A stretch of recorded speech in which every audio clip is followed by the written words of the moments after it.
Hello, magandang araw sa inyong lahat.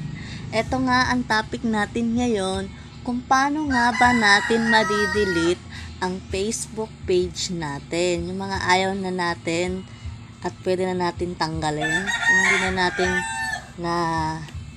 nagagalaw. Ayun. Ipapakita ko sa inyo ngayon kung paano nga ba mag-delete ng Facebook page. Ayan, eto nga, andito nga tayo sa ating Facebook. At pupunta nga tayo dito, nakikita yung nasa gilid, i-click natin ito. Then, punta tayo dyan. Then, hanapin mo dyan kung anong dyan yung gusto mong i-delete. Ito yung i-delete ko, online shopping ko, kasi hindi ko na siya gagamit. Ayan, switch natin siya. Punta tayo sa mismong Facebook page na i-delete natin. Then, makikita natin yung 3 line dito sa gilid. I-click natin yan. I-click natin yan. Then, hanapin natin yung settings and privacy. Then, click natin yung settings. Then, hanapin natin yung access and control. Ito. Click natin yan, access and control.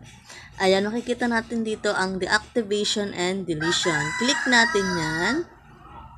Then, syempre, eto. Hanapin natin yung delete page. Ayan. Then, continue. Click continue. Then, pwede naman natin hindi yan sagutin. Continue lang natin. Then, continue. Then, syempre, lalagay na nga tayo narong tuloy. Sorry. Continue natin kapag nilagay na natin yung password. Ayan, makikita natin dito, delete online shopping page information. Ito yung i-delete ko, diba? Continue natin yan. At, ayan, delete page. Click natin yung delete page.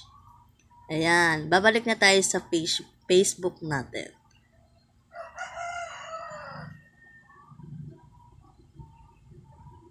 Continue. Continue lang natin. Ayan, 'di ba? Punta tayo sa Facebook natin. Nawala kasi yung net kanina eh.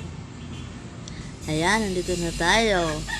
Then, check natin kung andun pa ba yung Facebook page natin.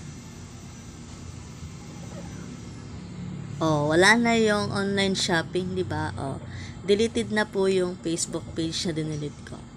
Ayan. Thank you. Sana nakatulong po ang aking video. Sa mga bago dyan, please click and subscribe. Thank you so much. See you again.